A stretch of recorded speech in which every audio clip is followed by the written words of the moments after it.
Lisa, artist, icon, disruptor, is one of them. Today, her personal documentary, Lisa, officially listed on IMDb and now entering post-production, marks not just another chapter in her career, but a turning point where myth and reality collide. Some will call her choices reckless. Others will see them as inevitable. Lisa herself calls them necessary. She believes the moments most people would erase, the cabaret stage, the whispered romance, the skepticism of fans, are in fact the foundation of her authenticity. The film doesn't simply trace her journey through the meteoric rise of BlackPink, nor does it settle into the predictable rhythm of a celebrity retrospective. Instead, it dares to lean into the most polarizing, unspoken chapters of her life.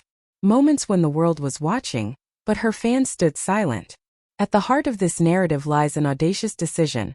Lisa stepping onto the stage of Crazy Horse, the legendary Parisian cabaret, not as the flawless K-pop idol the world had known, but as a woman willing to dismantle her own image in pursuit of something profoundly human. BlackPink may be the opening act in this story, the launchpad that gave her an audience of millions, but the center of gravity is different here. The focus is not on stadium lights, choreographed perfection, or chart-topping singles. It's about what came after, about the risk she took when she chose to strip down, literally and metaphorically, on a stage where every move was a declaration of vulnerability and defiance. To some, it was a fall from grace. To Lisa, it was liberation. And it was there, beneath the surreal glow of Crazy Horse, that fate intervened. The documentary reveals what fans have whispered about but rarely confronted. The night Lisa's scarf slipped from her shoulders into the hands of a man the internet has come to call the Third Prince. A moment dismissed by many as gossip turned into the cornerstone of her most personal chapter. The discovery of a love that, in her eyes, transcends fame, music, even legacy. For her fans, this is the fracture point. Crazy Horse remains the story they never wanted told, the spectacle they could neither defend nor fully condemn. They celebrated her triumphs on the world stage. Yet this deeply personal, raw decision was harder to embrace. Why? Perhaps because it clashed with the version of Lisa they had built in their minds. Untouchable, immaculate, invincible. But Lisa never wanted perfection. She wanted truth. 4 years into her solo career, the truth was inescapable.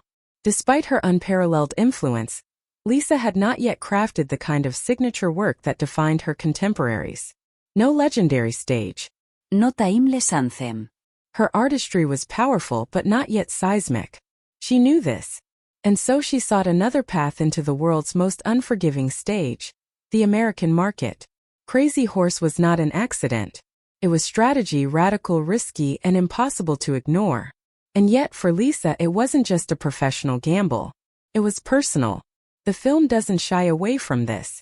It captures the intimacy of a woman who, in choosing vulnerability, found both love and a mirror to her own identity.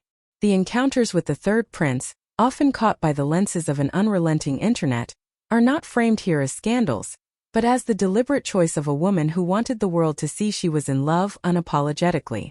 To the public, this might appear like a misstep. To Lisa, it was the beginning of a new kind of success, one not measured in awards or records but in freedom. Her fans, particularly across Asia, have always been her strongest allies. Yet in her own eyes, the horizon has shifted westward. Europe, America. These are the landscapes she is determined to inhabit, even if it means rewriting her story in ways that feel uncomfortable to those who once defined her. The documentary doesn't ignore BlackPink. It honors those years as the crown jewel of her career. But it refuses to let nostalgia do the heavy lifting. Instead, it insists that the true measure of her life lies not only in what she achieved with others, but in what she dared to confront alone. Lisa is not the documentary her fans expected. It's the story Lisa insists on telling. A story where the spotlight doesn't always flatter, but always reveals. And perhaps that's the point. Because in the end, greatness is not about being adored without question. It's about having the courage to be seen, flaws and all.